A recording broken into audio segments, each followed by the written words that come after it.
शांति 20 फरवरी 2024 की साकार मुरली है।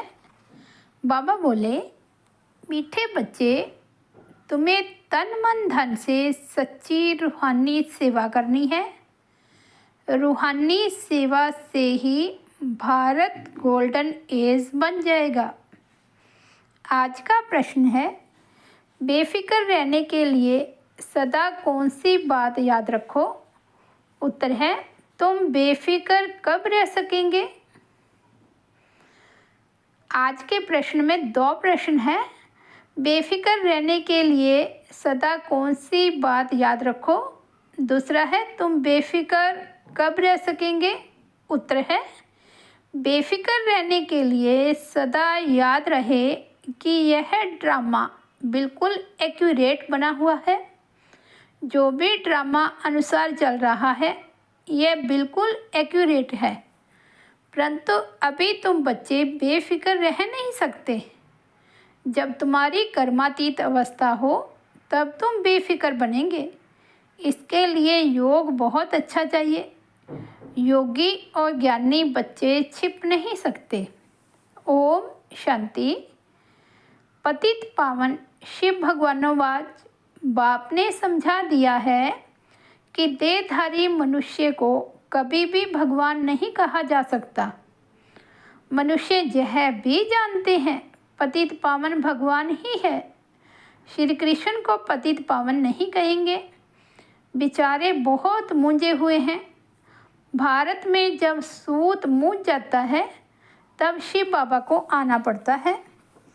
बाप के बिना उसे कोई सुलझा न सके। वो ही पतित पावन शिव बाबा है, जिसको सिर्फ तुम बच्चे ही जानते हो, सो भी नंबरवार पुरुषार्थ अनुसार। भले यहाँ बैठे हैं, रोज़ सुनते हैं, तो भी ध्यान में नहीं आता कि हम शिव बाबा के पास बैठे हैं। वे इनमें विराजमान है, हमको पढ़ा रहे हैं, पावन बना रहे हैं, युक्ति बतला रहे हैं।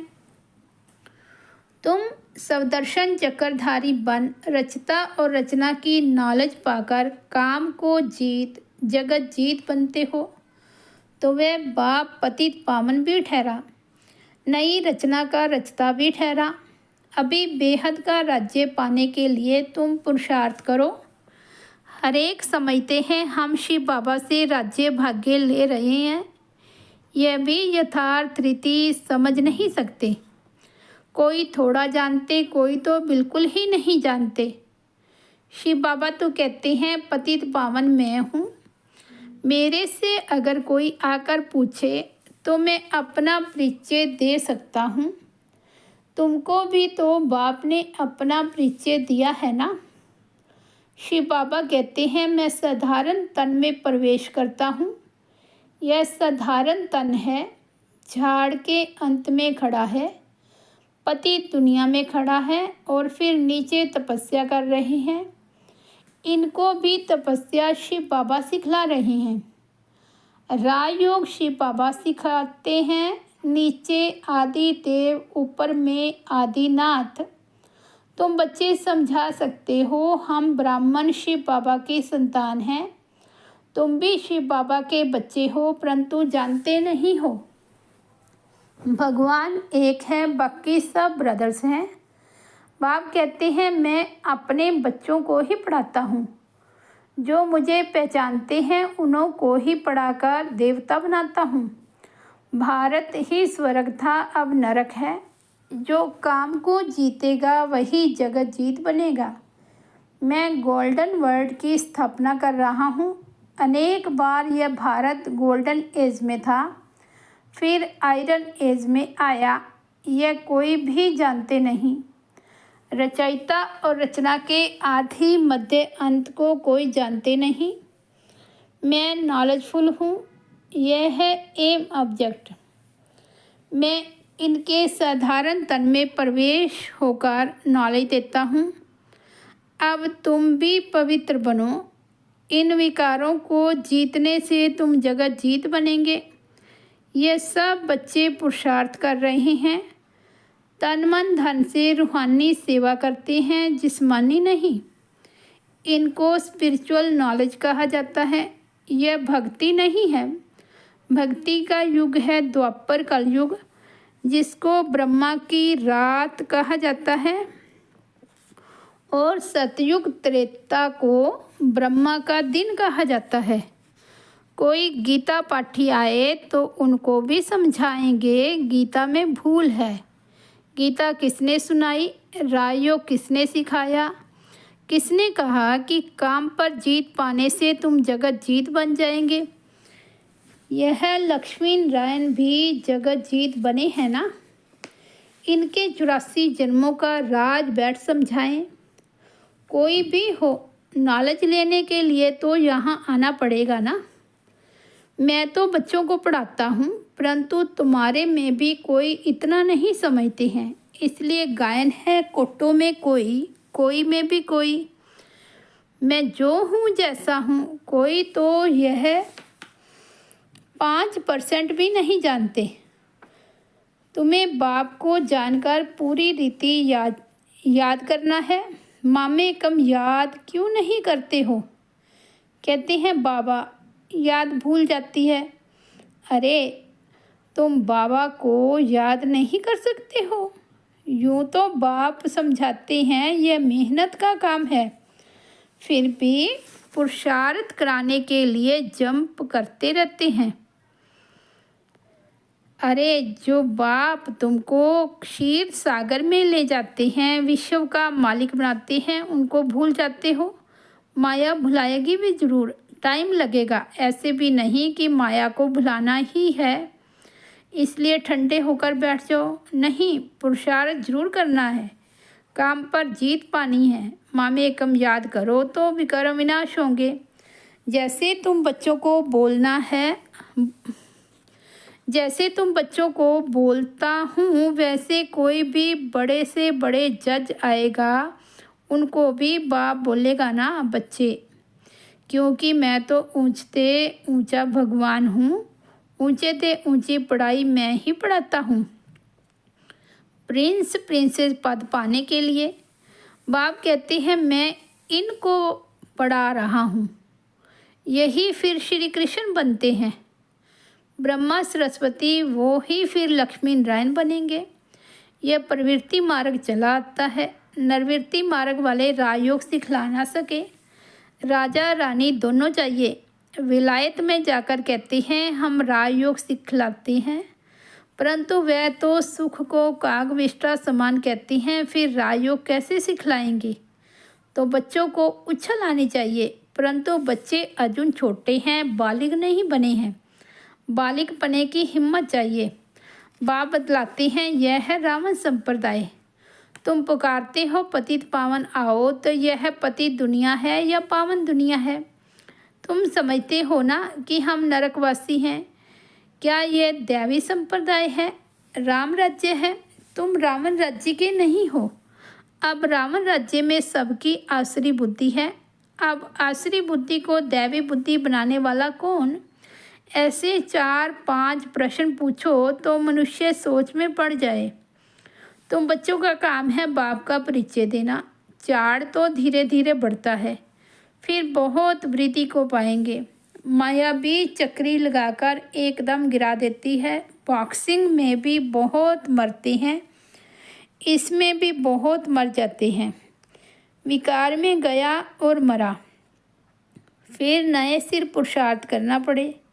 विकार एकदम मार डालता है। जो कुछ जंक निकाल पति से पावन बना, वह की कमाई चट हो जाती है। फिर नए सिर मेहनत करनी पड़े। ऐसे नहीं, उनको अलाउ नहीं करना है, नहीं, उनको समझाना है। जो कुछ याद की यात्रा की पड़ा, वह सब खलास हो गया। एकदम नीचे गिर पड़ते हैं, फिर भी घड़ी घड़ी अगर गिरते रहेंगे तो कहेंगे गेट आउट। 1-2 बारी आजमाया जाएगा, 2 बारी माफ़ी मिली, फिर केस होपलेस हो जाता है। फिर आएगा भी, लेकिन एकदम डर्टी क्लास में। भेंट में तो ऐसे कहेंगे ना। जो बिल्कुल कम पद पाते हैं उनको कहेंगे डर्टी क्लास, दास दासियाँ, चंडाल, प्रजा के भी नौकर चाकर सब बनते हैं ना। बाप तो जानते हैं मैं इन्हों को पढ़ा रहा हूँ, हर 5,000 वर्ष के बाद पढ़ाता हूँ। वह लोग लाखों वर्ष कह देते हैं। आगे चलकर यह भी कहने लग पड़ेंगे कि बराबर 5,000 वर्ष की बात है, वो ही महाभारी लड़ाई है। परंतु याद की यात्रा में रह ना सके। दिन प्रतिदिन टू लेट होते जाएंगे। गाया भी जाता है, बहुत गई थोड़ी रही। यह सब इस समय की बातें हैं, बाकी थोड़ा समय है पावन बनने में। लड़ाई सामने खड़ी है, अपने दिल से पूछना है, हम याद की यात्रा पर हैं। जब कोई नया आता है तो बच्चों को फॉर्म जरूर भराना है। जब फॉर्म भरे तब उनको समझाया जाए। अगर किसको समझना ही नहीं है तो फॉर्म ही क्या भरेगा। ऐसे तो ढेर आते हैं। बोलो, बाप को पुकारते हो, पतित पावन आओ, तो जरूर यह पति दुनिया है। तब तो कहते हैं कि आकर पावन बनाओ। फिर कोई बनते कोई नहीं बनते हैं। बाबा के पास पत्र तो ढेर आते हैं, सब लिखते हैं शिव बाबा केयर ऑफ ब्रह्मा। शिव बाबा भी कहते हैं मैं साधारण तन में प्रवेश करता हूँ, इनको 84 जन्मों की कहानी सुनाता हूँ। और कोई भी मनुष्य रचता और रचना के आदि मध्य अंत को नहीं जानते हैं। अब बाप ने ही तुमको बताया है। यह चित्र आदि भी बाबा ने दिव्य दृष्टि देकर सब बनवाए हैं। बाबा तुम आत्माओं को ही पढ़ाते हैं। आत्माएं झट अशरीरी हो जाती है। इस शरीर से अपने को अलग समझना है। बाबा कहते हैं बच्चे, देही अभिमानी भव, अशरीरी भव। मैं आत्माओं को पढ़ाता हूँ। ये मेला है आत्माओं और परमात्मा का। इसे संगम का मेला कहा जाता है। बाकी कोई पानी की गंगा पावन नहीं बनाती है। साधु संत ऋषि मुनि आदि सब जाते हैं स्नान करने। अब गंगा पतित पावनी हो कैसे सकती। भगवानों वाच है ना, काम महाशत्रु है। इस पर जीत पाने से तुम जगत जीत बन जाएंगे। गंगा व सागर तो नहीं कहते, यह तो ज्ञान सागर बाप समझाते हैं। इन पर जीत पाने के लिए मामेकम याद करो तो तुम पावन बन जाएंगे। दैवी गुण धारण करो, किसको दुख मत दो। पहला नंबर दुख है काम कटारी चलाना, यही आदि मध्य अंत दुख देने वाला है। सतयुग में ये होता नहीं। वह है पावन दुनिया, वहाँ कोई पतित रहता ही नहीं। जैसे तुम योग बल से राज्य लेते हो, वैसे वहाँ योग बल से बच्चा पैदा होता है। रावण राज्य ही नहीं। तुम लोग रावण को जलाते हो, पता ही नहीं पड़ता कि कब से जलाते आए हो। राम राज्य में रावण होता नहीं। यह बड़ी समझने की बातें हैं जो बाप बैठ समझाते हैं। समझाते तो बहुत अच्छा है, परंतु कलप कलप जो जितना पढ़े हैं उतना ही पढ़ते हैं। पुरुषार्थ से सारा मालूम पड़ जाता है। स्थूल सेवा की भी सब्जेक्ट है। मनसा नहीं तो वाचा कर्मणा। वाचा तो बहुत सहज है, पहले है मनसा अर्थात मनमना भाव। याद की यात्रा में रहना है।